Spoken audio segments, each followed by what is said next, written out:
the satanic panic really just don't hit like it used to. Moral panics in general, not You the know same what I'm saying? anymore. It's like every once in a while you see it's usually like Met Gala season, right? Whenever like the Met Gala or like some fancy shit like that happens where celebrities dress up and you have Doja Cat showing up in like all red. You know what I'm talking about? Or she's an actual cat. Or she's an actual Yeah. cat. Or like Sam Smith wears something crazy that's what I was like, thinking. look, it's Satan. Yeah. This is literally just Satan. He's got It's like devil horns and stuff. it still happens, but it doesn't hit like it used to, right? No. I feel like, what is it, in the 80s and 90s, like the satanic panic, satanic panic. You had motherfuckers talking about like, oh, D&D, it's going to turn your kids into Satanists. That's cool. Yeah. That's pretty sick. Heavy metal, going to turn your kids into Satanists. That's also another really cool moral panic. Playing right? video games. Gonna Playing turn you into the video devil? games, that's a good one. One of my personal favorites, if you play this record backwards, it's going to be the devil talking to you. Oh my God, so good. Such a gas one. Or you play the Pokemon theme song backwards, and it'll say like praise the devil or whatever. Yeah, exactly. Yeah. Those were sick. They were so creative, right? And they got so much airtime on local news because they had fucking nothing better to do or worried about. You know what I'm saying? But now I feel like those moral panics they're just trying to do the same things over and over again. They lack creativity. They lack energy. Yeah, it's like now all the moral panics are just directly targeting trans people. Yeah, like they're all just of the them. bad ones. Like the strictly bad ones for society, for minorities, for people in general. Yeah, they're not these like fun choose your own adventure stories. It's just like, oh, this crazy thing happened and it's trans people's fault. Like that they did it to you. I would much rather have to be like, Mom, I promise it's not the devil talking to me when I accidentally let my record play backwards, than have to be like, Mom, no, gays are not grooming kids. Yeah. Like the level of discussion that you can have, I'd just much rather have I promise Satan's not speaking to me in my ear when I watch Harry Potter. The stakes are far too high nowadays. J.K. Rowling is. Maybe the demons are the friends we made along the way. Yeah. No, but yeah, like the stakes are way too high now. Moral panics aren't fun anymore. It's like actual life or death at this point. It's like, damn. And it's like maybe the Sam Smith is the devil one would be more fun if we didn't also have the gays are groomers ones going on and all of the other race ones and just pretty much everything else going on. Maybe that would be more fun. But then it's like you look at that too and it's really like it's just because Sam Smith is gay too. Yeah. Like it's all just homophobia. It all boils down. Yeah, I mean, and it was that before. Yeah. Right? Like that of course existed before. Perhaps a little bit even like more explicitly, perhaps it existed before. But like it's just no fun nowadays to engage in those. It's just all like QAnon adjacent conspiracy theories that directly fit into the idea that like Jewish people run the world. Or it's like hating trans people, hating gay people. It's just like, what are we doing? Like you know? I'd rather everyone's a Satanist than everyone is a Jewish person who wants to dominate the world. Because like it's much more fun to engage with the Satanist one. You know what I mean? Yeah. It's much more fun to correct people on that because that one like you can have a little fun there too. Well, yeah, and it's like perhaps you could make a pretty strong argument that the satanic panics of the past were functionally the same thing, just in dressed up in a different way, proposed differently for social consumption. But I feel like back then, people that engaged in those kinds of panics, like the suburban moms or whatever, suburban white people, really. People that engaged in those panics didn't really connect it to like Jewish people are taking over the world or trans people are indoctrinating your children or grooming your kids in the schools or whatever. They just took it at face value and said like, oh my God, Satan's like infesting my children's mind. But nowadays, they all kind of know the euphemism as a euphemism, people that engage in these things. And it's just like, yeah, you're just hateful. Like, it's not fun. Because it's like back then, the religious right was like much more casually religious. You know what I mean? We didn't have like, you had fanatics, don't get me wrong. But it wasn't like just fanatics that you were hearing from. Yeah. Maybe we are living in a godless society and that's the issue.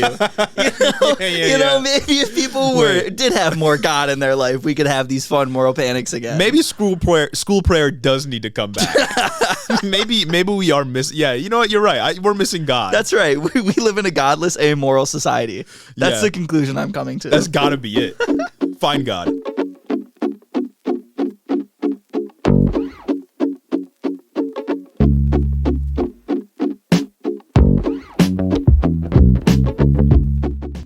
Speaking of finding God, welcome back to the Sunday Sermon. If you're a wonderful Sunday supremacist, if you're a Wednesday weenie, I guess just welcome back. Welcome to Wednesday, the middle of the week. Well, yeah. Or, perhaps even a day later in the week. Many of you listen on Thursdays, Fridays. Yeah, welcome to like hump day or another day. You're missing the news by like 5 days at that point. I know. I don't know what you're doing. Crazy. You might as well get on the Sunday supremacist wave. And you can do that by going to patreon.com/headintheofficepod. You can become a patron and get early access to all of our content and exclusive access to things we're doing in the future, including live stream that's happening this Friday, at May 26th, I think, at 7 p.m. EST. That's right. Eastern time. Yep. New York time. Yeah, we'll be live on YouTube.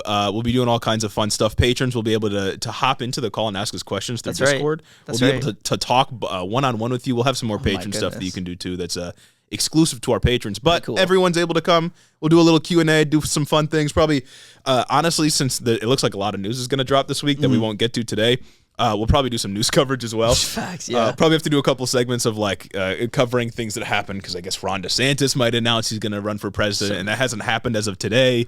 So we might have to do a couple things. Front runner within the GOP might announce next week. It's rumored he's going to announce next week. Chris Christie, front runner. Wait, actually? Yeah, I just read it before we hopped on. So fucking silly. But a couple of things might happen. We might cover some news, but we'll have some fun too. So don't you even already worry. know. So, it'll be a good time. May 26th, 7 p.m. Eastern time. Better see you there on YouTube. Be there or be square, honestly. Exactly. But if you want to support the show in other ways, you can check us out on YouTube. You can check us out on TikTok, Instagram, Twitter. Join our Discord. It's all in there. It's all in the description. Do it and support us. Support your boys. You know what to do. And if you want to support us for another completely free way, you could always leave a 5-star review. That's right. On Apple for us to read on the show. Today, we've got 2 of them. 2 of them. You want to take the first one? I will take the first one. Wisconsin Hiddle listener by Mason K1213. Big cheesehead. That's right. Hey, guys. I've been listening for a few months now, and I'm thankful to have a humorous approach to a lot of the horrible things we see in the news. After growing up in rural southeastern Wisconsin, I've had a fair share of conflicting experiences with politics, and now I'm woke and crazy, according to a lot of my family. After moving and experiencing the real world, I'm a Wednesday weenie. But I'm planning on being a normal patron once I get all of my ducks in a row because I believe in your mission and messaging. I wish you guys had multiple episodes in the week, but I wouldn't want the Wednesday episode to be any shorter because I need the couple hours of sanity per week. Anyways, keep fighting the good fight, and I will be happy to support you. And I'm happy to receive the support. That's crazy. Our boy Mason said, your mission and messaging, bro. It's our mission. We're on a crusade. We're on a crusade against hate. We are on a crusade. We're spreading love. We're bringing God back to society. Yeah.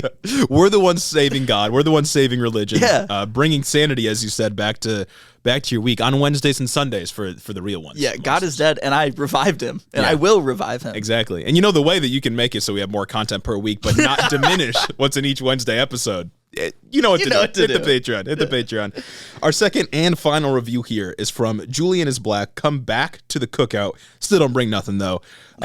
They say, okay, so I caved, and here I'm writing another review. My initial review in episode 91, Is Trump the New Tupac?, was intended as a knee-jerk response from being exposed to the podcast. I think I remember that one. I do. 2 cishet white men being surprised. Yeah, that's the common theme for a lot of our reviews. The bar's in hell. Still, I stand almost an entire 2 months later to double down on my absolute praise for the 2 fabulous co-hosts of Head in the Office, also known as HIDO, abbreviation. Oh, yeah. Each week, I'm feigning for more content, ever ecstatic to cheer on the non-melanated warriors, Jeremy and Gage, who valiantly navigate our abysmal political landscape. Woo. As I said, each week, I listen to the newest episode, usually more than once, and then I head back into the archives to find more content. More than once is crazy. Yeah, I'm about 35 episodes back, and the trend of anti-trans rhetoric and legislation is disgusting and appalling. However, it did motivate me to ask you both your takes on something. We're getting some Q&A here. As a black mask lesbian, it's impossible to not see race in my everyday, especially with what's happening day by day. I wonder, with both of your statuses as white cishet white men, if you could elaborate on how race complicates the situation regarding anti-trans legislation and anti-LGBTQ rhetoric. I wonder if it's something you two could research, possibly bring into an episode, especially with anti-trans related trend in recent episodes, especially pertaining to the frequent perversion of culture within the black community. I'd also love to hear how you two view how that perversion is perpetuated through the existence of drag culture and trans drag culture in black communities. As a black listener, I trust your takes on almost anything and would adore how you both tackle the idea of intersectionality in relation to anti-LGBTQ rhetoric. To wrap up with my semester finally ending, I hope to upgrade to a Sunday sorcerer once my hours are settled for my 2 jobs. Congratulations on graduating as well, and I'm excited for more Hiddo Wednesdays in the future. We might have to change up the Patreon tier names. Yeah. We might have to change those up now. Yeah, might actually have to. I know we did change one. The 25 tier is now called Angel Investor. We got some surprises down the road for that tier. We've got some plans in the works. Things are cooking. If I'm to fire up the take machine. Exactly. Real quick.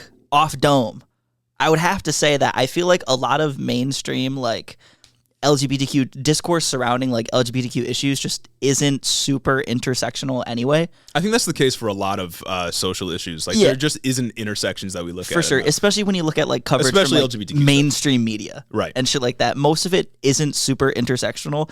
But if I was to put on my critical lens and analyze some things, I feel like I'd have to say a lot of it boils down to the same things we see with a lot of like black issues in America, like how AAV is appropriated. A lot of aspects of black culture are appropriated into mainstream culture without recognizing their roots. Specifically, I'd have to point to like voguing and how that's come from ballroom culture, and how ballroom culture itself was a response to racism within drag culture and within the community.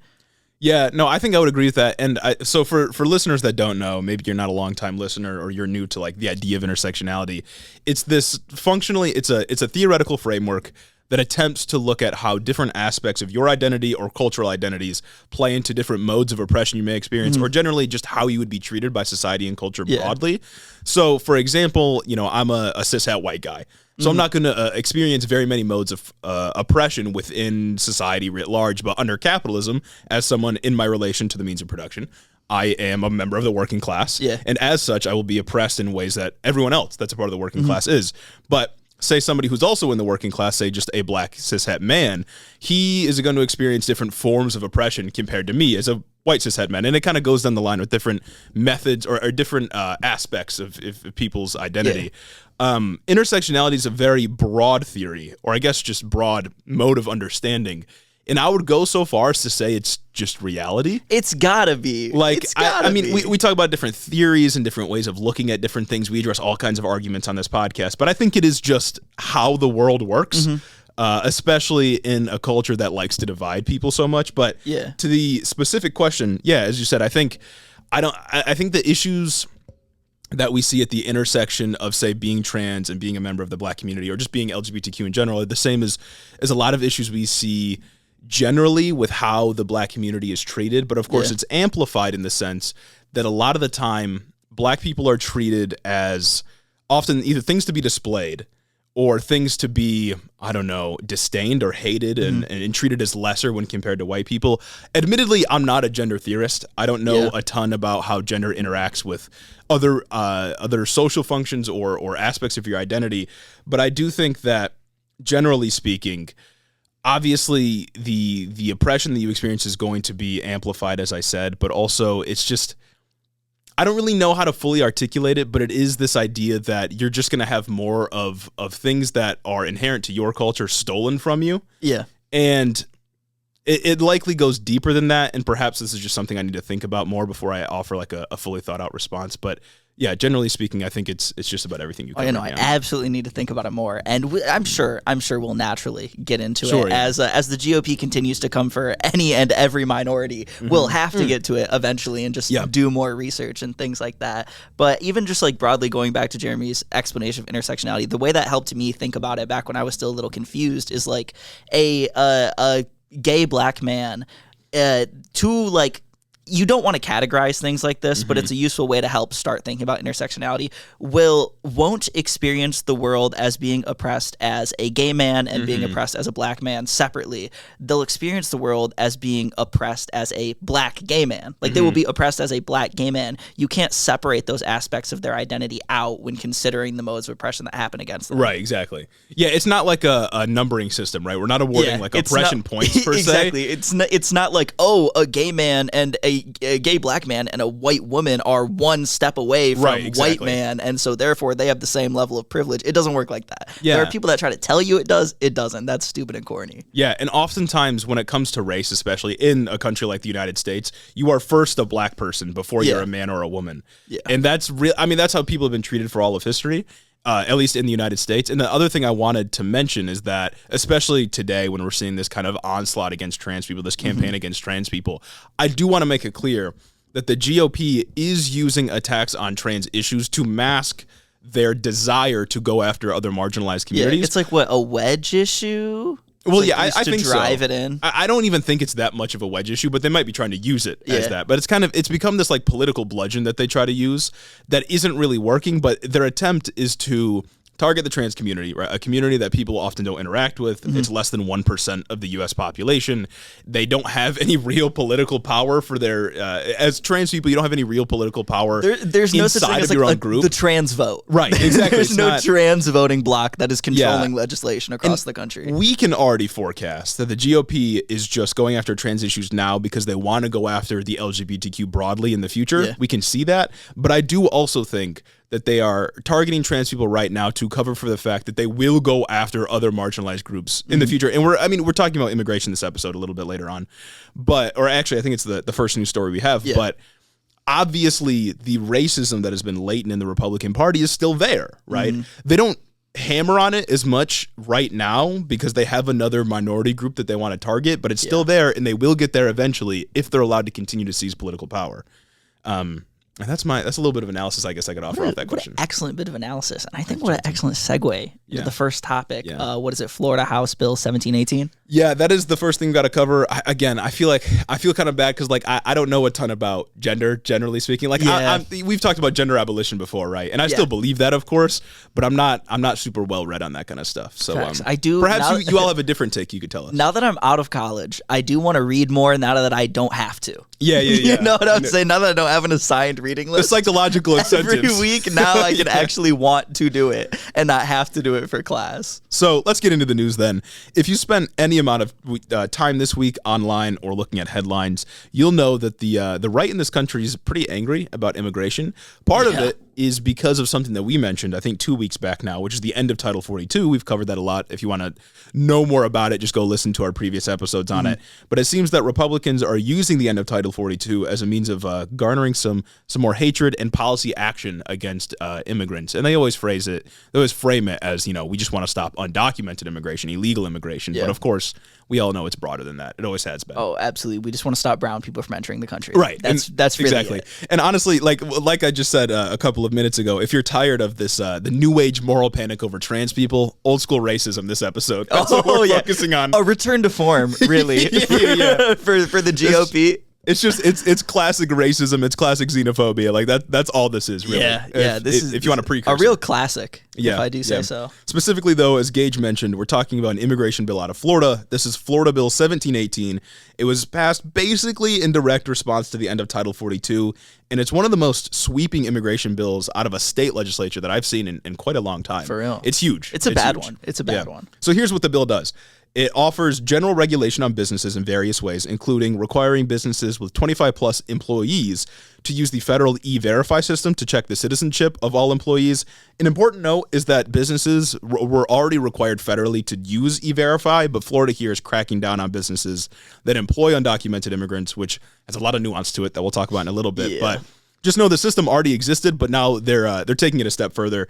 It outlaws employing undocumented immigrants if they're flagged by the system and prohibits recruiting and hiring undocumented immigrants for employment. And it starts with a fine of $1,000 on businesses for your first offense as employing an undocumented immigrant. And then after that, it's $2,500 for all subsequent times, which for small businesses and specifically the agriculture industry, which we'll talk about in a bit, that's going to be it's going to be a lot. It's going to be a ton, actually. Isn't there something about there being like a $10,000 a day fine for businesses who knowingly hire undocumented immigrants? That might be true. I heard something about a $10,000 number. Yeah. I couldn't find anything on it, but it could be true. I'm not sure. Okay. I'm not sure. Okay. It also makes it illegal for those here undocumented to practice the law. I thought that was strange, but I guess if you get a law degree as an undocumented immigrant, can't use it in Florida. Word. which Okay. is crazy. It also allows, and this is pretty big. It allows for the state to make random checks of businesses to ensure compliance with the law, which is kind of strange coming from a Republican state when Republicans are supposed to be the quote unquote pro business party. Yeah, that seems pretty huge state intervention in my mind. And it's also crazy considering just the dollar amount that these fines are. Mm-hmm. It's kind of crippling to any small business that may hire may hire just somebody under the table. Yeah. Well, and that's the thing, and I'll get into this analysis a little bit more later. But the crazy thing here is that obviously it is just straight up anti-immigrant, right? Yeah. That's the purpose of the bill, is to hurt immigrants, especially those that are here undocumented without having their papers in order. But it is also sort of anti-business in a way that we haven't seen from the Republican Party. Not that it's bad to prevent businesses from exploiting immigrant labor, But of course, they're not doing anything to ensure the individual here is actually taken care of. They're just hurting both at the same time, which is like bizarre to me. I don't know what the point of this is. And it's also really weird when we consider like the demographics of Florida. In Florida, 21% of the state is populated by immigrants, and 35% of entrepreneurs are immigrants, and they bring in a combined $8.1 billion of income to Florida. Yeah. I was watching an MSNBC segment that was like detailing this, and the person who was giving out these stats said something along the lines of, I think like 500,000 Americans live with someone who is undocumented in a mixed status household. I couldn't tell if she was talking about America broader as a whole or just Florida, because everything else was framed as just Florida. But either way, right? When you have 21%, like a fifth of your population is immigrants, most people who are undocumented or here illegally are here because they're on overstayed visas. So when that significant amount of your population is just immigrants, they're going to have people living with them that like their visas expire. Exactly. And they're just staying there still, like most people. That's how all these things work. And to be clear, we've made fun of Ron DeSantis and the Florida GOP in the past for like posing as a border state, right? Yeah. And I want to make it clear really quickly, like obviously Florida does have a big immigrant population, right? But we make fun of Ron DeSantis because it's clearly not the same thing as, say, being in Texas. Yeah. A actual border state that is on the border of another nation. Like Texas is going to deal with the issues of a border state in the way that Florida isn't. Yeah. We understand that many states in the South, including Arizona and California, et cetera, experience high immigration, but we make fun of Florida because it's like people aren't Ron crossing. DeSantis is kind of just like playing theatrics with the immigration issue. Yeah, it's like people aren't crossing an imaginary line in mass just to walk into Florida. Like people aren't crossing a line and, oh, you're in one country, now you're in Florida. That's not what's going on there. And that's besides the fact that immigration into a state in the United States is only a good thing economically. Yeah. So, I don't know. Which, I mean, you know, $8.1 billion in revenue from a third of your workforce is kind of significant. You know? You would think so, right? A third of your entrepreneurial workforce. But as I mentioned, it's not just business regulations that are in this bill. It also requires hospitals to collect and report immigration status information to the state, which is kind of crazy. It imposes penalties on municipalities that issue IDs to those that aren't official U.S. citizens. It, quote, criminalizes Florida residents who shelter, support, or provide transportation to undocumented immigrants. And it adds funds to the state's, quote, unauthorized aliens transport program, which I'm going to guess is like busing people to Martha's Vineyard. Oh, yeah. It's explicitly getting people from Texas to Florida so that they can send them out from Florida to somewhere else. That's crazy. Nuts, that's right? just a waste of money. Yeah. That's crazy. So cool. Additionally, with the hospital thing, there's a point where you can choose not to answer if you go to the hospital and you have to fill out this form. You can choose not to answer about your status and you won't be questioned about it. Okay. However, what that does is that creates an unsafe environment for people who are undocumented who may need to go get critical care. Yeah. If they see that they're just going to be asked these questions, because people are going to be like, oh, they're just asking questions. Fuck off. If they see that people are going to be probing them about their status and they're scared of being deported, whether they're an asylum seeker or whatever reason that they're over here, they're not going to want to go back to that hospital system. They're not going to want to seek care, and they're going to be discouraged from getting the help that they need. Yeah. That's ultimately what's awful about this. And this is kind of the GOP modus operandi as of recently, perhaps in the past too, but certainly recently looking at the news, they kind of are just trying to exclude everyone from their healthcare systems, right? Especially in Florida. Yeah. Especially in Florida. Well, obviously we've talked about bans of gender-affirming care for children and in some states just for everybody. But last week we talked about that one Florida bill that basically allowed people to reject your needs for healthcare on the basis of like religious beliefs or moral convictions or whatever. That's just going to prevent people from getting care.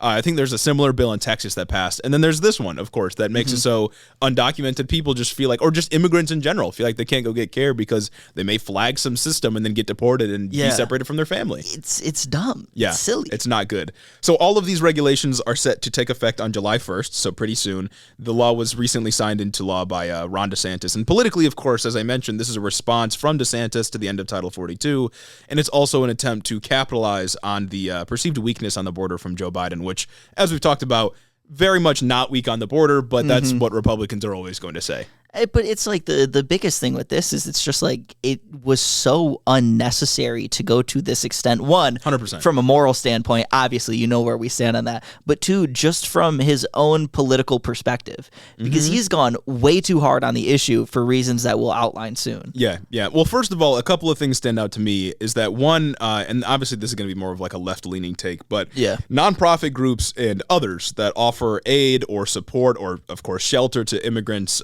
for any reason are just going to become criminals under state law now. Like you just can't help these people, otherwise you're aiding and abetting. Yeah, do homeless shelters have to give out have to give out phone? What's your home address? Right. And repeated offenses are going to carry felony charges now. That's insane. And that was in the bill. Like obviously these nonprofit groups, of which there are hundreds or thousands in various states, including Florida, they just can't help people that they want to anymore.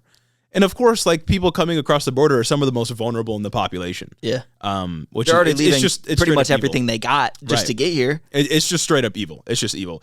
Second, of course, and what we need to talk about more extensively here with some nuance is the impact on Florida businesses that this is going to have, which is huge. I have a quote here from the Pensacola News Journal. They said, quote, "The Farm Workers Association of Florida, which is a grassroots nonprofit that advocates for social and environmental justice with farm workers, estimates that there are about 300,000 farm workers in Florida who live in the state illegally, making up about 60% of the state's farm workers." 60? 60%. That's a lot. Now, here's the thing, right? And this is not a new trend by any stretch of the imagination. Basically our entire agriculture industry in the United States is held up by low-wage labor through undocumented immigrants. This is always the case, right? It is a very exploitative practice. It is meant to prey on the most vulnerable within the population because, of course, they can't advocate for themselves. They can't demand higher wages. They can't demand they legally be paid the minimum. Otherwise, they just get deported. Exactly. So you can capitalize off these people being in vulnerable positions. It's a horrible practice. And this is the case in Florida as well. But the problem comes in that Florida's economy and many southern economies are designed to be reliant on this kind of low-wage immigrant labor. And of course, they take advantage, again, like I said, they take advantage of the fact that they can't advocate for themselves. But by cracking down in this way, they're only going to torpedo their own economies and the U.S. agriculture system. Like, it's only going to hurt people in both ways. When you start fining the farms, however many thousands of dollars per day for each one of these 300,000 employees that they employ, when they eventually fire them all, get rid of them, they all get deported, whatever happens with that, right? And then, bam, you've lost over half of your agricultural workforce. You can't feed Florida anymore. And again, we're not saying, like, this isn't a defense of that exploitative practice where they hire undocumented immigrants for super low wages, treat them terribly because they know they can't fight back. The important note here is that their solution, at least Ron DeSantis' solution, isn't one that's designed to help the individual immigrant. It's not one that's designed to root out exploitative business practices. It's just to hurt both the immigrant and the business. Yeah, it's not even designed to help the people of Florida. No. It only actively hurts the people of Florida when they cripple the agricultural industry within. Right. Because if they wanted to do something about businesses and their exploitative practices being propped up by undocumented labor, meaning that businesses have an economic staked interest in immigration continuing to happen, if they wanted to do something about that, their solution would be, again, to crack down on these practices and then ensure that all the workers, regardless of immigration status, are treated fairly.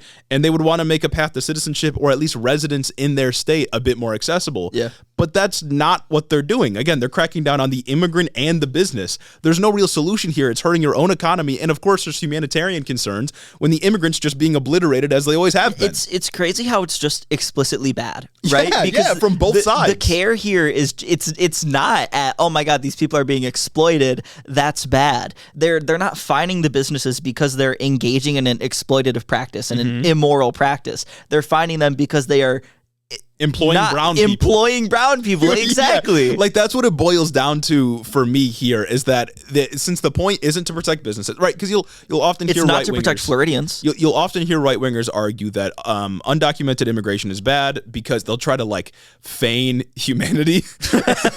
they'll say that undocumented immigration is bad and needs to be curbed because they can be exploited in this way. But that isn't to address that. It's not to protect businesses in any way. It's just to further white supremacy. Yeah, it's like, that's my not only even takeaway. that like, oh yeah, they're taking away jobs from Floridians. It's just, no, they should not be here. He's skipped so many steps on the path to just being an overt white supremacist. The typical Republican strategy towards immigration is to fearmonger about it, obviously, to gin up fear and support amongst their base, say that we need to do something about illegal immigration, we need to crack down on them, which has always been loaded in white supremacy, of course, this just general disdain of immigrants coming from the southern border, but of course not the northern border or any other white country on the planet. But the general take has been to fearmonger about that, sometimes implement policies to do something about it, but never go so far as to hurt the bottom line of businesses that exploit this kind of labor. Yeah. This has always been a contradiction within the Republican strategy towards immigration and border issues. But now we're seeing Ron DeSantis break with that. And I have to believe, and again, it's not to support the immigrant, right? I have to believe it's like just racism, right? Like, what other explanation is there? There's no economic explanation. There's no humanitarian explanation. It's just racism. He's culture warred so he's been such a good culture warrior that he's bought into the culture war himself and isn't considering political ramifications of the things he's doing, isn't considering economic ramifications. Yeah. He's just addicted. He's just chasing the dragon of that media coverage that comes with these culture war issues. Right. It's like on a statewide level, the intrusive thoughts won. Yeah. Like the intrusive thoughts being white supremacy and bigotry, of course. Like I don't have any other real political, economic, Marxist explanation for what's happening. Because he keeps signing bills that just get worse. Like, a tax used to be, not even used to be, like 3 months ago, they were still more targeted at specific groups. Unfortunately, like, this is all unfortunate. This is all bad. Just understand that. But still, they were more pointed at marginalized communities. And now with the bill he signed last week about protecting doctors' conscientious concerns in healthcare, allowing them to object morally to treat some patients, there's still, the bill was written and he signed it in such a weird way to where it would allow for exceptions for not just trans people. Like, doctors could discriminate against people for other reasons. Maybe they're obese, maybe they're whatever. Watch last episode if you want to hear about that coverage. But with this bill, it's just hurting everyone in the state. That's what I'm saying. And the United States as a whole. Yeah. If other states follow their lead here. He's culture warred so hard. So when it comes to Ron DeSantis, and I guess conservatives as a whole right now, when it comes to their crusade against abortion, for example, or trans people, LGBTQ writ large, there's a couple of methods of explaining this. One of it is that they're just hateful, and this is what they want to do. Another is it's to mask, their actual intent with the economy as a whole, or it's to cover for the fact that they have no actual policies that they believe in. But the one that's shining through for me right here is that they're just stupid. Yeah. Like, this is straight up bad political strategy, bad economic strategy. You're not helping your state. You're not furthering political ends in any real substantive way. You're just, and you're pissing off businesses. It just seems like it's purely motivated by racism here. Yeah. In the past, we used to see white supremacy be used as a sort of cover and means of mobilizing people politically to hide the real economic goals of supporting the elite. But now we've kind of seen that flipped. Yeah. Like the white supremacy is obviously still there, but that's now the primary goal, whereas the economic interests are kind of falling behind. I don't know if this is like an important historical shift that we need to pay attention to, but this seems notable, and I don't really know what to do with it ideologically. It's just so weird watching how far the culture war has gone in such a short amount of time, where they are crippling themselves, even politically, right? Because I've seen, like, Ron DeSantis has been doing some other things, like his battle with Disney. That's been politically kind of really bad for him. I think I saw, was it Tim Scott? It was somebody. Rick Scott pushed back against him in Florida. That's crazy. Telling him, like, hey, you shouldn't do this. And, like, Rick Scott, as the chair of, like, financing for GOP funding, is telling you, like, hey, back off. Yeah. Like, Rick Scott is an actual demon. He sucks. Right? Like, he is like upper rank one of the 12 keys. You know what I'm saying? Like, he is an actual demon. We covered him. We covered his 21-point plan to restore the soul of America, and it's like tax poor people more. Yeah. Like, it's like Rick Scott is actually horrible, but he knows how to find the money, even if he's not good at it. Like, that's what he's supposed to do. He's the chair of funding for the RNC, Republican National Committee. So he knows what he's doing, and he came out with a very subtle but still noticeable critique of what Ron DeSantis is doing, saying you need to cool off Disney because Disney has the money bags. Yeah.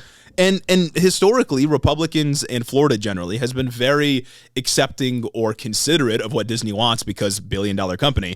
Bringing so much money to the state. But now, as you said, Ron DeSantis is sort of losing the plot amidst the culture war. Yeah. And I don't know if he thinks this is a good move. I don't know if he came up with this on his own. I don't know if there's some staffer or political strategist saying this is what you need to do to win in 2024 or enter the primary, as we'll talk about in a moment. But it's horrible. Like, it's just bad politics. It's nuts because it's almost like at this rate, next week we're going to see him just go old school white supremacist and say, we need to get the Irish out of here. we need to get the Irish. The Germans are swarthy. We can't. Yeah, he's going to pull up some slur from like 1850. He's going to start quoting Ben Franklin when talking about other white people who used to not be super white. And he's Italian. Like, what do we... I don't know what he's doing with this. I can't. I mean, some people... perhaps liberals will try to ascribe some grand political strategy to this. And Ron DeSantis, of course, is evil. He's also a demon himself, but this just doesn't come across as smart to me at all. I feel like the idea from him is probably to contrast himself with Donald Trump and get some notches under his belt to say, like, look what I've accomplished. Look what I've actually done. Because what he's literally saying is, I fought woke Disney. I cut off illegal immigration. Florida's doing great, et cetera, et cetera. When in reality, of course, he's only harming himself, his own chances, and the people of Florida. Yeah. And just like straight up harming all the immigrants that are in the state, which is millions, by the way. Especially if he goes forward with his 6-week abortion ban. Yeah. Because that's another thing that the GOP is not focusing on abortion bans right now because it killed them in the midterms. Like, there's a political reason. They obviously want to get rid of abortion, right? Core tenet of the party because they're strictly evil ontologically, even if you will. Emissaries of the devil. But again, at least now they recognize broadly, most of them recognize that they shouldn't be focusing on that because it's a bad issue optically for them. Not Ron DeSantis, though. No. He's completely foregone optics. Yeah. Yeah.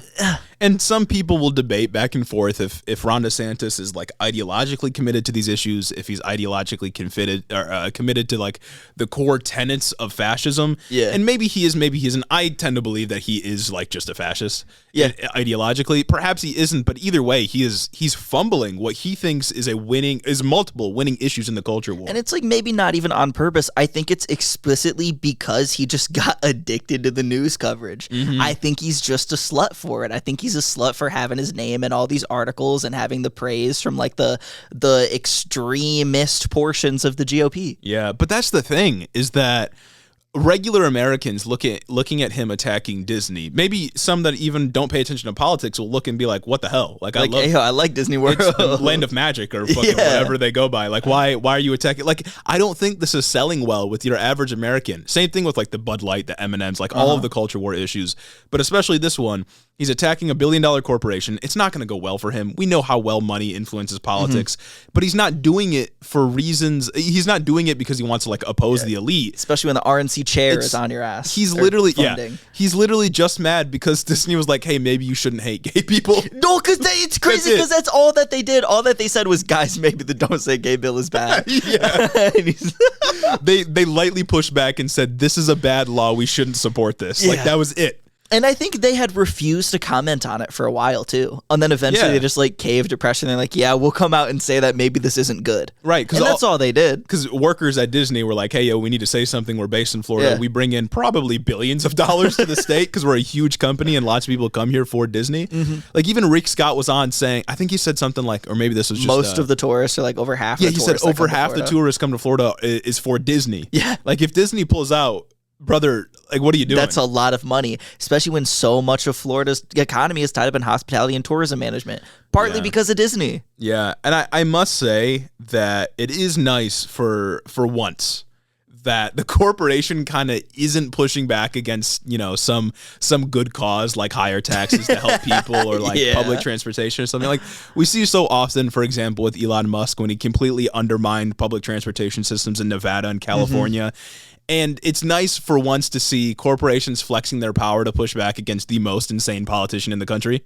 Yeah. It doesn't because I recognize the power of capital. I recognize how it undermines the democratic functions of our country. But Ron DeSantis is truly evil. And it is really interesting to see how corporations are kind of turning on the right wing that typically supports them. Who knows if this trend will stay, but it is, it's nice to not be the one on the chopping block, Yeah, it is nice to say that, okay, maybe the corporation didn't do something just evil again. Yeah. We talk about that a lot. Like it's going to be June soon, right? So we're going to see all the pride flag corporation logos. Dude, I'm not ready for the discourse. I'm really not. Like the King Get Pride stuff. Like that'll be fun. But so we all know that rainbow washing is like, it's really annoying. Corporations only do it because they want to cover for their awful business practices, whatever. But I do think it is getting to a point where like regular Americans are becoming more and more tolerant, and just the fact that, say, I don't know, Ford will have a rainbow colored logo. The fact that pisses off Republicans so much doesn't sell very well to regular people anymore. Yeah, it's crazy because it's like, what is it? Like Ian Miles Chong posted like something on Twitter the other day, and it's just like, get ready for some dumb shit again. And it was just all the logos. It was just all the rainbow logos. Like that's it. Like they get so mad about it, and I don't understand how people don't just constantly call them out as just man babies. There's like even like the ramifications of the Bud Light situation. You know what I'm saying? So many videos blew up on TikTok of dudes just like throwing away cases of beer. I guess Jack Daniels got rolled up in it. I don't know how. I'm not a huge big alcohol guy, right? But I saw some dude throwing away like $500 worth of Jack Daniels and like Jack Daniels merchandise and stuff. I saw another video of this dude. He had one of those beer cap like bar tables, and he was just scraping up all the beer caps. He's like, "Fuck Anheuser-Busch." It's like, dog, you look like a child. Well, you're having a tantrum. And then they just went and bought another Anheuser-Busch product. Yeah, like, and they just continue to fund them. Or they bought a Coors Light, who supports Pride. The Bud Light, trans Bud Light, and its consequences. I still they are way overcompensating and overextending on these issues. I don't think it's good for them. And it's like gotten to the point where they're just handicapping themselves economically, and the country as a whole economically. Like it can't be good. It can't be good. To pair with this Ron DeSantis attack on immigration, though, there was also a GOP House bill that passed. It's a little bit less significant because it's not going to get through the Senate, of course, but it kind of pairs nicely with what Ron DeSantis was trying to do. So from CNN, this bill, quote, restarts construction of the border wall, increases funding for border agents, upgrades border technology, reinstates the Remain in Mexico policy, places new restrictions on asylum seekers, and enhances requirements for E-Verify, same system we talked about before. It's just a messaging bill, right? It's an indication of where they want to go. It's just a bill to say, oh, here, look at what we're trying to do and look at what the Democrats won't do. They clearly don't care about immigration. Yeah, no, because of course, right, if they did care about immigration, they would address the root causes. They would be more careful in who they're targeting. They would want to treat immigrants humanely because, again, there's some of the most vulnerable people on this side of the planet, be more careful in who they target with coup attempts. You know what I'm saying? Maybe it'd be people that were just separated by the sea. And then we wouldn't have as many issues. Surprise, surprise, the GOP doesn't actually care about what they're saying they care about, right? It doesn't really matter. I think it's time to move on to our next little section, though. We got to talk about TikTok. That's right. Well, and the future of us. Exactly. What's going to affect us directly? So if you live in Montana, I got bad news. I don't know how many Montana listeners we got. Maybe like one. I wouldn't be surprised if we have one, maybe somewhere between 1 and 3. Yeah, you think we're across all 50 states by now? Gotta be. I think we're present in every state in the country? It was like 2 months ago. I think we looked at our analytics on, what was it, Anchor? And it gave us like a breakdown by state of some of our listeners. I can't remember if all 50 of them were there. But what I do remember is we had I think our largest, like the plurality of our listeners were in Texas. Which I thought was crazy. So shout out to y'all. Maybe that's Florida now because we talk about them all the time. True. But last Wednesday, Montana became the first state to ban TikTok for all residents in the state, and it's set to take effect at the beginning of the year in 2024. That's nuts. The governor of Montana had a pretty simple message. He wrote on Twitter, quote, to protect Montanans' personal and private data from the Chinese Communist Party, I have banned TikTok in Montana. He's a soldier for freedom. It's kind of pretty simple, right? Riding on the back of an eagle to come sign this bill. Let me tell you. Oh, my goodness. From the Associated Press, quote, Montana's new law prohibits downloads of TikTok in the state and would fine any entity, an app store or TikTok itself, $10,000 per day for each time someone is, quote, offered the ability to access the social media platform or download the app.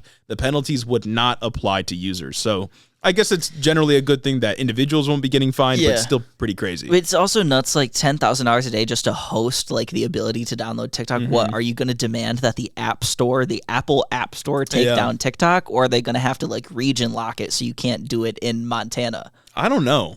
Because like you can region lock stuff, right? Yeah. But then of course you could just download a VPN and get it. Uh-huh. I don't really know what they think. Well, obviously I think the goal of this is just to posture and rev up anti-China sentiment because China's scary. It's I don't know what else it could be for. It's 100% to posture. Maybe Montana felt like they hadn't been winning enough of the bad bills in the culture wars, so they need to get themselves in the spotlight, just in the like headline. Every other fucking Republican state has been trying to do recently. But this bill's not going to go through. It's not going to stand. You don't think so? No, absolutely. It is being not. challenged in court. Yeah, by like everybody on the planet. I think it's going to go up, and maybe it goes up to SCOTUS. I feel like this is a bill that's like ambiguously weird enough to even this current makeup of SCOTUS would be like, this is not You think standing. so? Yeah. I could see the conservative SCOTUS pushing it through and being like, yeah, TikTok's banned federally now. Like, or I guess just allow for that to happen. Yeah, actually, we're going to open the door, and actually this would be good. Yeah, and it's like obviously Montana and the Republican Party in Montana, or I guess in every part of the country, doesn't actually care about the theft of data. If they did, every social media company would be banned from access. Yeah. But they're not going to do that, right? It's just TikTok because China's scary. And it's also like, if users aren't going to be penalized, like the Restrict Act that we covered before, that made it like a felony or some shit crazy. to have TikTok on your phone. If users aren't going to be fined, I feel like we're going to see what happened with Flappy Bird happened. Yeah. When Flappy Bird was taken off the App Store and everybody just downloaded it.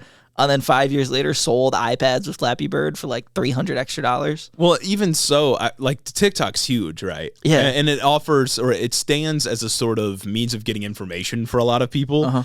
And I don't think that people are really going to like give that up. So I don't know what's going to happen.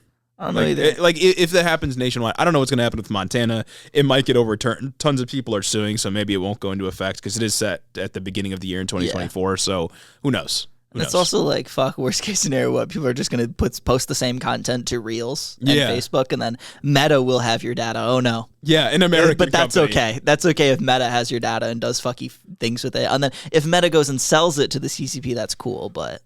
Right, if they sell it to China, that's fine. Even if TikTok has all of American data stored on American soil as they've promised to do, that doesn't matter either. No. It's just because TikTok's scary. TikTok, China's scary. Because we're drawing the association with China, and they're bad. Yeah, but that's a tiny little news story for you all. If you live in Montana, shout out. Let us know in the comments. Facts. Hit us up. Let us know if you're from Montana. I guess, I don't know. I mean, it's not like life-changing by any means, right? We existed before TikTok. We can exist after. But and it's like, you found us on TikTok, most likely. You're still going to have it on your phone. Oh, no, our Montana creator's going to go down after this? That's a good point. How are they going to get it off the phones in Montana if you've already got it? Especially because they said there's no penalties for having it. Right. It's really just like a do-nothing bill. What is this going to manifest in, like, I don't know, 15 years when people who would have had TikTok, if it's even a thing by then, like, won't have it now? Like, oh, look at what we did. Yeah. TikTok users are down in Montana. I don't know what the intent here is. I don't know how they get it off of people's phones right now if it's that big of a threat, because they don't have to re-download it, right? Like, it's just there. You can just have it. Like, you just got it. Yeah. I mean, a lot of states, I don't even know if a lot, some states have gone as far as making it illegal on like federal devices, which is like fine, whatever, who cares? Yeah, sure, I get it. But individual devices is I mean, it's a step, right? I don't know what's going to come from it. Seems kind of dumb. It's a weird step if this could stand. Like they can just start banning shit from your device, you know? Like that. Like that's, I don't know, it's kind of wild. I think the world would be a better place if we just banned all social media. I think my brain would be happier probably. No, that's what I think. Because like sometimes when I like wake up in the morning and scroll on TikTok for 30 minutes, I feel awful. Twitter's the bad one. Rest of the day. Twitter's like, I'll just get up and see so many tweets that are like Benny Johnson. That's because our feed is awful. Maybe I should. I think I got to stay off Twitter in the morning. Curated our feed to be just so awful.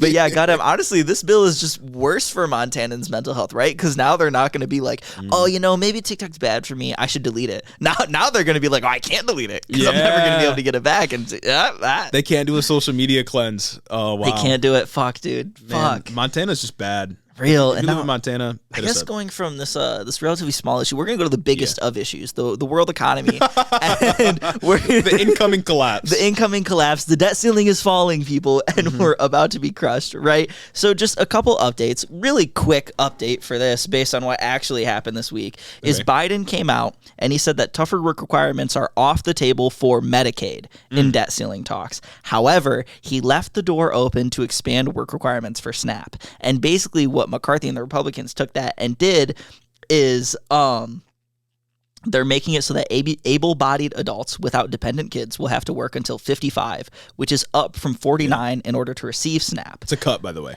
That's a big cut. That's a big cut. The Congressional Budget Office estimated that about 270,000 people will lose benefits if McCarthy and the rest of the Republicans got their way. Right. And so a lot of this debate has been framed around work requirements, right? Especially for SNAP and Medicaid, which Biden's not going to budge on Medicaid, which is good. Yeah. But the problem is that the idea of work requirements, not necessarily their impact, but the idea of work requirements for welfare is pretty popular among a lot of people because it's like, yeah, obviously you should work if you want to get these benefits, right? That's how a lot of people feel.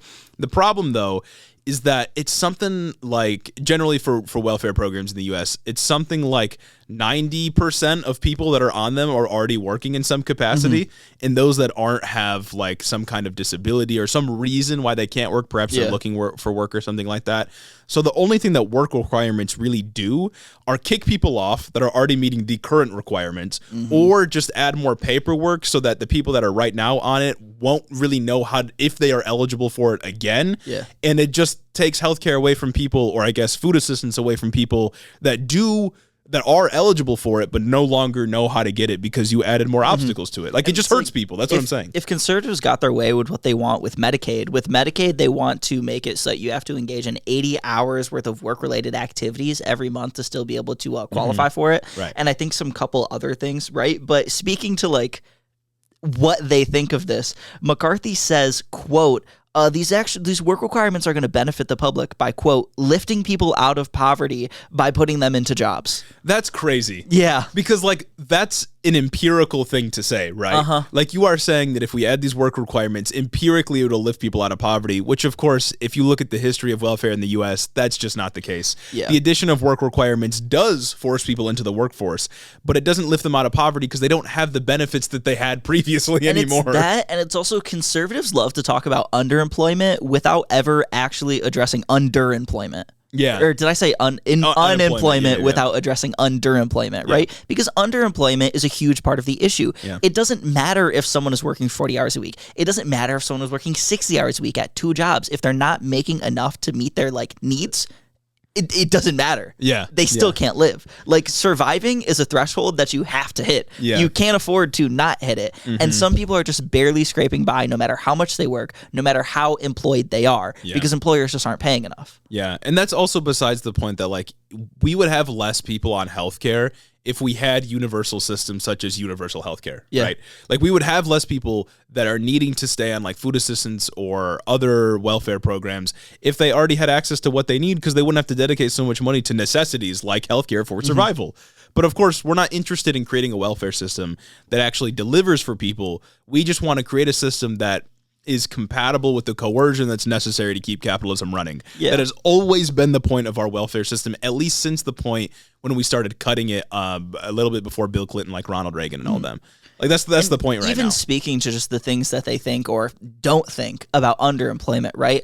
All of these discussions are always framed on the person who needs the assistance and never on why they need that assistance in the first place. Yeah. These discussions are never framed from conservatives and most liberal people, honestly, on corporations like Walmart, who will forcibly not let you work more than part-time so they can deny you benefits. Corporations like Walmart, who are subsidized by the government in the fact that some percent, it's like a significant percent, I can't remember what it is, of their workforce is on food stamps in addition to their employment at Walmart, because they refuse to give them the hours that they need to survive. And when you're working part-time shitty hours, you can't really get another job because it's hard to schedule those two things over each other, and you have no benefits. Yeah, I don't have numbers on this, but I do wonder how many people wouldn't need welfare anymore if we just raised the minimum wage. Yeah. Like, I wonder how many people just wouldn't need to be on Medicaid anymore, wouldn't need to be on SNAP or any other welfare. Like, I gotta wonder.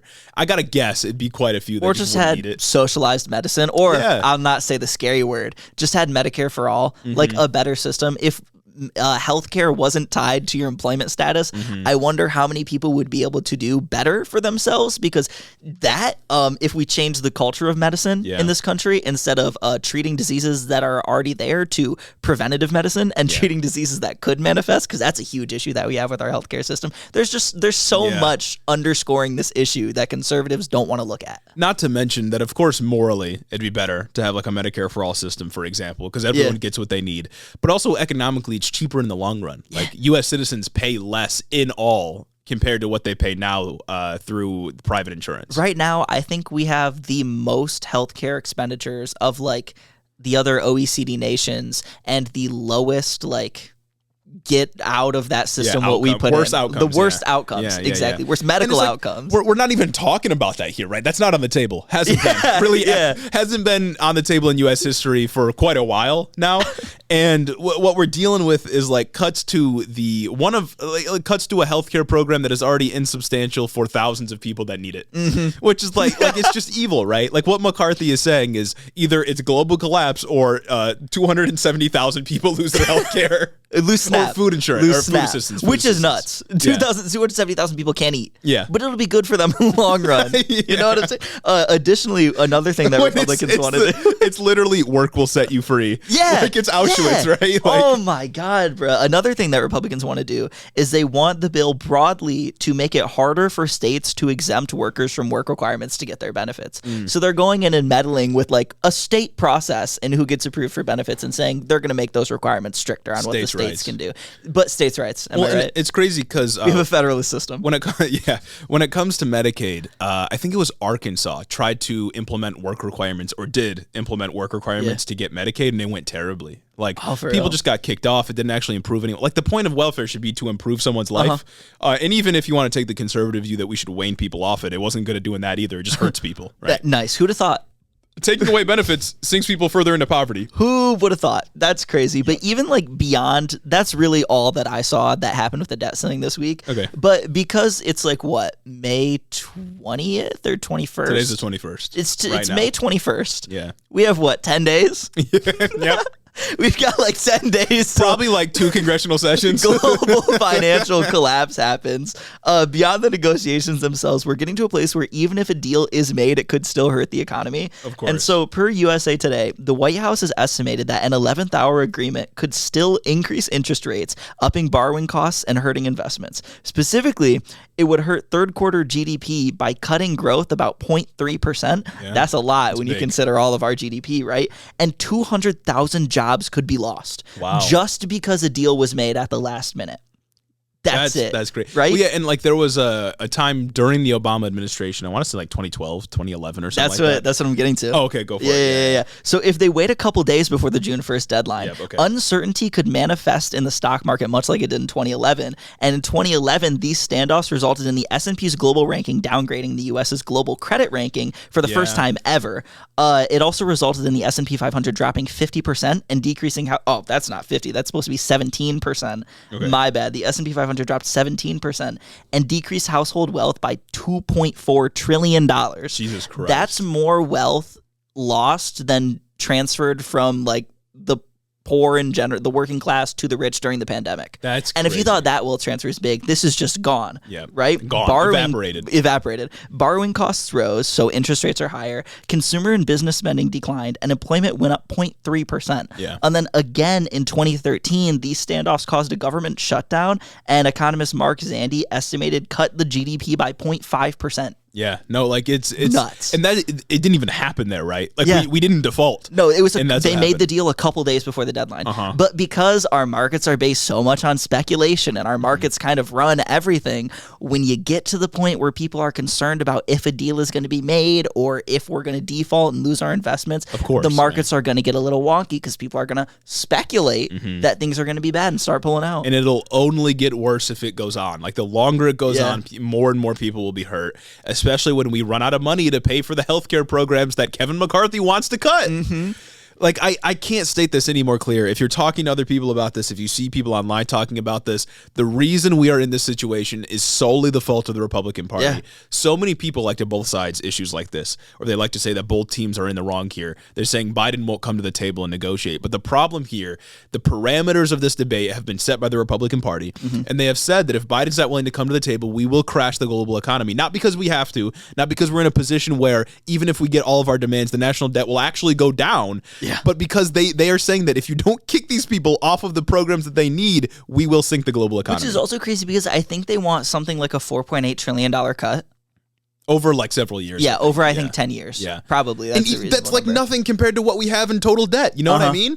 Like it's not actually going to help anything. It doesn't matter. This is another it's a signaling thing, right? Because part of so much of how Republicans strategize when it comes to election season, Democrats spend money rampantly. We need to rein in Democrat spending. That's all the focus is. That's like half of their fucking messaging. And then they raise the deficit themselves. Have to do these things. Trump historically raised the deficit higher than what Obama inherited during the 2008 financial collapse. Like, come on. And that's pre-COVID. And nobody cares about that. No, nobody ever brings it up. And like even outside of the blatant hypocrisy that always surrounds talks of the national debt, and beyond the fact that their plan won't actually cut the national debt by that much, Kevin McCarthy, in his demands, wants to cut all of the programs that have generated economic growth throughout the Biden administration and will continue to further on. The green energy programs, for example, a lot of those, even if you come at this from like a neoliberal standpoint, those are good. There's tax cuts in those. Those will help businesses grow and transition us to green energy. He wants to cut those as well. And you know how we could functionally do budget cuts? Like by not actually doing budget cuts? We could raise taxes. Yeah, of course. We could raise taxes on the wealthy. We could raise taxes on corporations. We could get more things coming into the budget that could be going to pay down deficits. That's not on the table for them, right? That's not even something they're negotiating about, which is nuts. Like if you wanted to tackle national, and like having a nation having debt isn't really as much of a problem as Republicans want to frame it to be, right? Like it encourages interdependence within the global economy. It helps USD, obviously, because we're like the world superpower. So us having debt isn't necessarily a bad thing. But even if you do want to reduce debt, like, the way to do it is by raising taxes. That's how you do it. It's either raise taxes or cut spending. And when cut spending comes down to cut programs that people need to survive, I'm thinking raise taxes is a good one, especially when raising taxes is the moral thing to do. That also reduces inflation, at this point. Yeah, exactly. Exactly. Raising taxes is just something that needs to happen anyway, because rich people pay no taxes, corporations pay no taxes, some case literally zero taxes. Yeah. And so again, as we talked about with Ron DeSantis, there's a couple of ways you can analyze this to figure out what the real intentions are here. I think for Kevin McCarthy and most Republicans, it's probably to run cover or defense or protection for the wealthy. This seems to me like, because of course, right, they're not going to tackle increased tax rates. If this was a good faith debate, they'd be talking about increasing tax rates. They'd be talking about military spending. That's off the table. But they're not talking about any of that. They want to cut welfare programs, which just help reduce vulnerability among the working population, which protects them against exploitative business practices. So the idea is, McCarthy's probably pushing for these things. One, because he'll lose his job if he doesn't. And two, because he wants to run defense for businesses. But there also, of course, is a pretty good case to make that they are just being fucking stupid. Like this is they just don't know what they're doing anymore. There's a good case that like either McCarthy's lost control of the party and has to do this, and maybe at the same time, this is just bad politics. Well, it's both, because he has no control. He's the Speaker of the House. Like, he is supposed to be the leader, the majority leader of the party within the House, and he has to capitulate to everyone else's demands lest he lose his job with a vote, because that's a part of the demands that got him elected. We can just call a vote whenever to kick you out. And the thing that gets me is that budgeting's got to happen soon, right? Like, they got to pass a fiscal budget pretty quick for the fiscal year that's coming up. Yeah, exactly. They got to start working on that pretty soon anyway. So why not take that opportunity to do it at the budget, where you can literally pass programs and decide how much money you're going to pay for things which will reduce the debt, rather than do it now when global economic collapse is the alternative. Like you're passing up an opportunity is coming, that comes at the same time every single year, to do it right now, where and I know Kevin McCarthy doesn't want to crash the economy, like not actually. He definitely doesn't, right? He can't. Like, nobody does, right? Like, well, he himself, as someone who's been in Congress for a while, as someone who is the speaker now and wanted that position, is like controlled by businesses, right? Like, he's a part of the Republican Party. His donors can't want him to crash the economy. Like, he's not a Marjorie Taylor Greene, divorced Lauren Boebert. Like, that's not who he is, right? He's not one of those guys. He's an establishment guy. He fundamentally is an establishment guy. So you got to think that this actually, like, he doesn't actually want to crash the economy, but it might happen because he is capitulating to the most insane people in the Republican Party right now. So I don't know. What a goofball. There has been a take that McCarthy might get disappeared before that happens, but who knows? Like, you got to believe someone's going to step in, right? Like some business interest. Something's got to happen. Like a business interest. They got a lot of money, you know what I'm saying? Like you can make a lot happen with a lot of money. Disney's going to get fed up with Republicans. The mouse might come through. Like Disney's gonna get fed up and be like, yeah, no, this is unacceptable. This can't happen. Like, this can't happen. Like surely it's not gonna happen, right? Holy shit, bro! I just the absolute state of the GOP right now that's really the theme of this episode. I feel like the absolute state of the GOP is nuts. Oh yeah, they are in fucking disarray. And like, part of me thinks just because we've never defaulted that, like, of course we're not going to. You know what I mean? Like we can't, right? Something's going to happen. Joe Biden's going to give. McCarthy's going to give. They're going to pass like a discharge petition that'll make it through the Senate. Like something's going to happen to ensure that the global economy doesn't collapse, because that's going to hurt the elites, right? And they're the ones with the power, of course.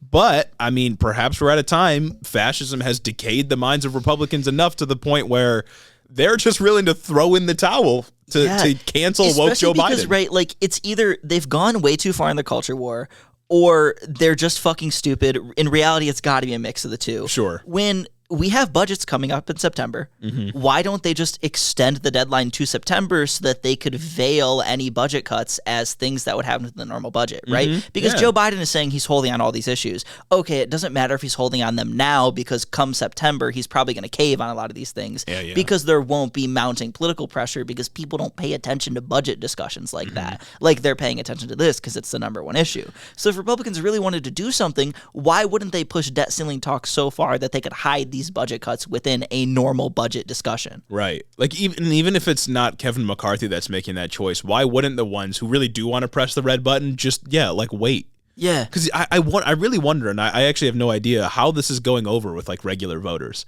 Like, do they see this and be like, yeah, Kevin McCarthy's fighting for Americans because Trump said we should just default? I genuinely have no idea. Don't know what regular people think about this. I'm so politic pilled that I've only been seeing people on like the conservative subreddit saying, yeah, we need to rein in the Democrat spending. I know they hate that we have like such a huge national debt, like average people. Yeah, right. Because you look at that, like a talking point. You look at that and you're like, damn, I can't have a debt that big. Why does the U.S. government get to? Right. Like people have been trained so thoroughly to be anti-government by conservatives that of course they're going to have this slant against us having a national debt, even if they don't fully understand the economic implications. But I really don't know what they think of Kevin McCarthy's move here.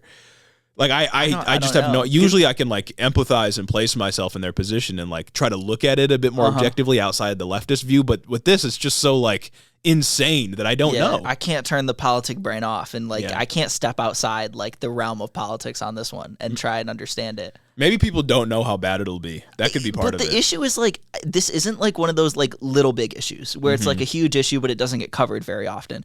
It's something that's all over the news all the time right now. Yeah, every day. Everybody's got a take about it. So it's like, I do wonder what just like regular people think about this one. I don't know. Maybe it's another instance of just conservatives hurting themselves when it comes to the primaries. It's gonna be a primary season. Yeah, I can say that much. I mean, there's only a few options here, right? Like, there's only a few off ramps. One, it's like Kevin McCarthy caves, loses his job, and we get a clean debt ceiling raise. Joe Biden might cave. That's another option. He might come to the table and negotiate, and we might, thousands of people, hundreds of thousands of people get kicked off what they need to survive. Or it's default, right? Like, I mean, there's not many options at this point.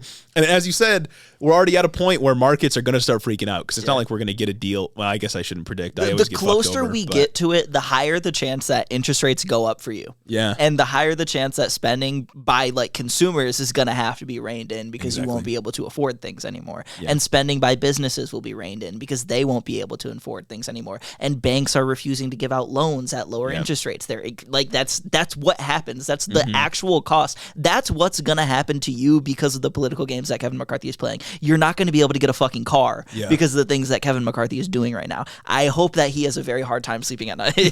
Yeah, I mean, I don't know, man. It's getting wild, and maybe the government can't do a money spread. Like he's got to be up on crazy stimulants to get these deals through. Like JFK during the Cuban Missile Crisis. No, actually, like they've got to be waking up in sweats. They've got to be doing some crazy shit to be able to get through these negotiations. Because I saw like a quick schedule of like all the meetings that Biden was doing for like I think it was either last week or this upcoming week. That shit's nuts. They got that dude. They got to have that dude ramped on some cocaine. And he's out of the country right now too. Yeah. He's in Japan for G7? G7, yeah. I think it's Japan, yeah. So who knows, man? It could, I don't know, come tomorrow, like Monday morning, maybe we'll get a deal. Yeah. Sometime during the week we could get a deal that passes Congress before it's too late, but it could also get to the point where we hit June 1st and that's, like they hit the red button. Yeah, shit. If a deal comes through tomorrow, oh wow, that's crazy. Yeah. Pretend that this is a deal came through today on Sunday. Oh, guys, well, we did it. A clean debt ceiling raise. That's pretty good. I'm so proud of the Republicans. And then pretend that it wasn't a clean raise. Fuck, they did the thing, and 270,000 people are kicked off a SNAP. Joe Biden agreed to cut insert welfare program. How awful. I'm so sad for all of you. Fuck. Let's talk about some election news real quick to close out the episode. First of all, I want to talk about a mayor's race out of Jacksonville, Florida, where a Democrat actually had an unexpected win. Really? In a race where they were projected to get clapped pretty hard. I was going to say Jacksonville's kind of conservative. Yeah, in Florida too. Donna Deegan won over Daniel Davis with just 52% of the vote. Not the DD versus DD. That's what crazy. Double D versus the double alliteration D. is nuts. Yeah. She won with just 52% of the vote, and this victory is big because this was in a county that Ron DeSantis won by, I want to say 12 points, maybe more. It's a pretty overwhelming victory back in November. In this race, we didn't follow it very closely, but I hope that Florida Democrats can learn a little something from it. I want to say last week, or it might have happened 2 weeks ago, but they're still counting ballots. See, that's because the corrupt Democrats. Yeah, exactly. They got to count every ballot twice. You know what I'm saying? Making a list and checking it twice to make sure that Democrats. They got to count my 3 ballots that I sent in. Yeah, they have to expel those real quick. Yeah, but that's nuts. Just considering that it happened 2 weeks ago, because I feel like that just gives further weight to our arguments earlier in the episode about how DeSantis is kind of fucking everything up. Yeah. The reason he got his landslide victory in this last round of elections, I don't think it's because of his culture war issues. I think it's just because people liked not being locked down during COVID. It was COVID lockdowns. So that's what I was going to say. I think that's really it. And now that we don't have to worry about those, COVID is over, you know what I'm saying? Nobody's worried about it anymore. We're not having lockdown measures. All they see are the culture war issues, and they're like, hold on, I like going to Disney, though. I like being a Florida resident and getting a discount on Disney tickets. I honestly think that's why Ron DeSantis did so well, is because throughout 2020 and 2021 and into his race, he was railing so hard against the Democrat total lockdown of the country, which never happened. That's the only thing I ever heard about him. He wasn't doing culture war shit back then. Yeah, exactly. We kept Florida open during this shit. And it's I feel like this is just evidence to that. Yeah. One other race that I'd like to flag really quickly before we get into a big presidential announcement. Oh, yeah. Is the governor's race out of Kentucky that's actually happening later this year. I think this might be the biggest election of the year. Oh, really? Because it's an off year, and that's when Kentucky does their governor elections. So I don't know of any other big statewide ones that are happening. You all can let us know if there's something happening in your state or in a state that you know about. But for those unaware, Kentucky has a Democratic governor right now, Andy Beshear.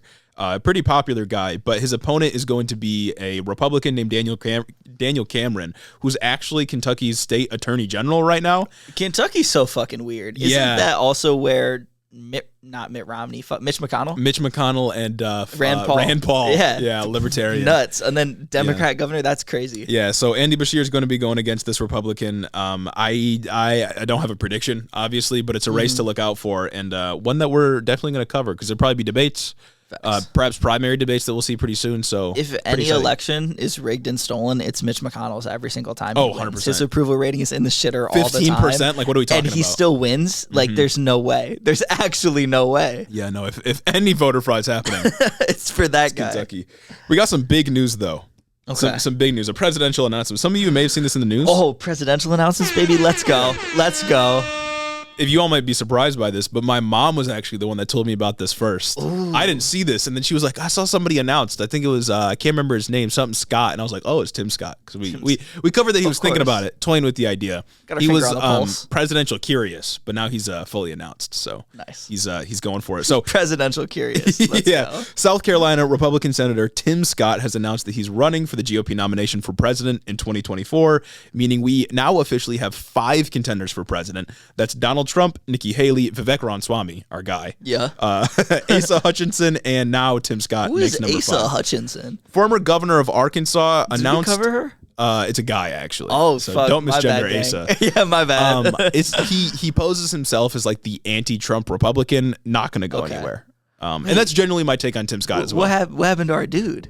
Our dude Vivek? John Bolton. Oh, he's still presidential curious. He hasn't announced. Oh, he's just curious? Yeah, I think he's just experimenting with a run. The first time we brought up John Bolton's run, he was just like toying with the idea. Oh, okay. He said he was going to, but I'm really hoping I can jolt for the Bolt. I'm praying I can jolt for the Bolt. He's experimenting with a run. He dabbled in college a little bit. Yeah. If anyone's got business running for president, it's that guy. That's right. The Jolt. That's right. So I didn't watch his announcement speech, and I'm not going to. Cool. Tim Scott's, because it feels like a waste of time.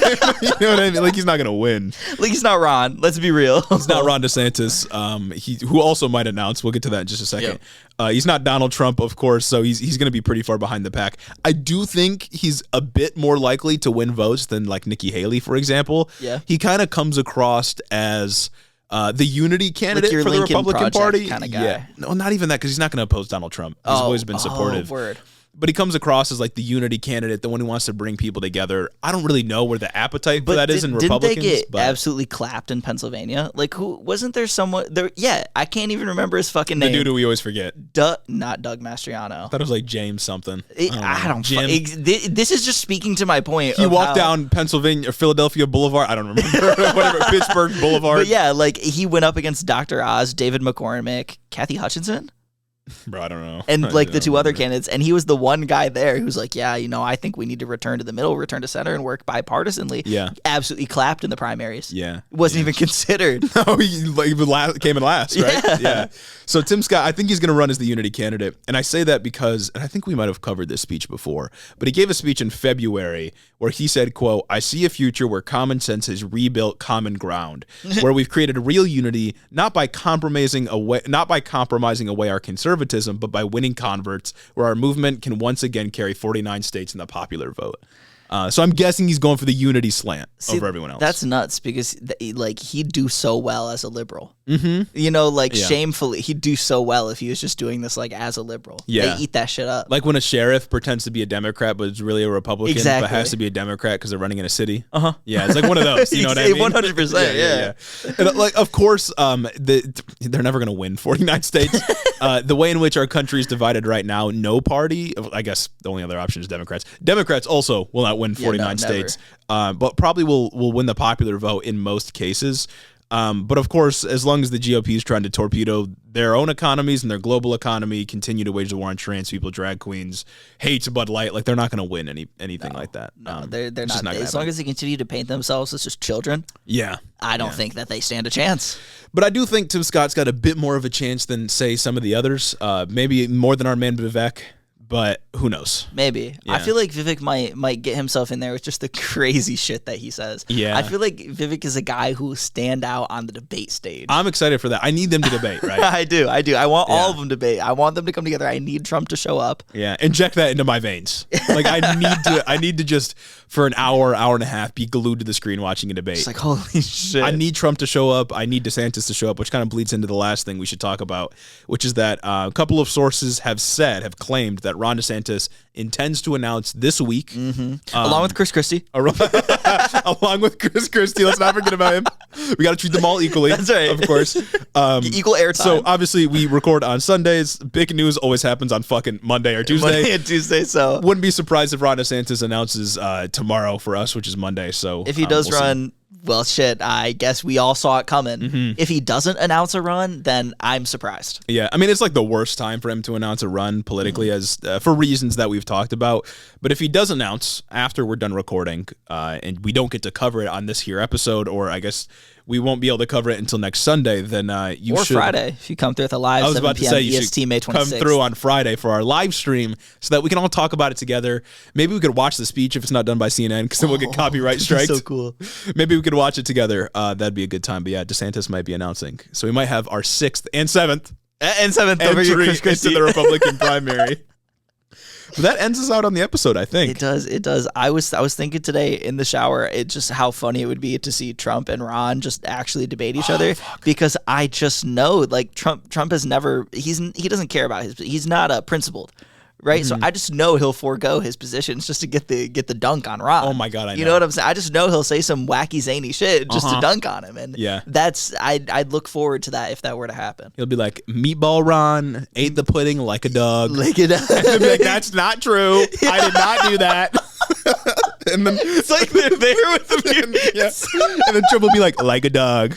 Like a dog. And then it's over. Like a dirty dog. The election's done. That's it.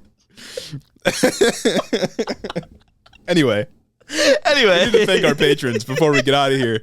So special thanks to Cricket Scrapbook Layouts, Nikki Nine Lives, Kana Kraut, Lord T the Radiant, Chris the Postman, Christy Beck, Talia Katz, 40% Spite, Andrew Harris, Mike Chaplinsky, Mattias T, Omar Zuno, Clayton LaFed, Mark Yeager, Sarah McRoberts, Dylan B, Kaz, Caleb Joy, Jim Bobs, Carl D, Rich Toro, Tari, Gavin Meyer Maldonado, Hunter W, Fergalaki, Max Vasquez, Jacob Rogers, Colton Newberry, Fixer Punk, Jim Egbers, Jeff Muzzy, Bagel Burrito, Cincy Alex, Brad, Joe Stenstrom, Adrian Sandoval, Chloe Sem 601. What are you laughing about?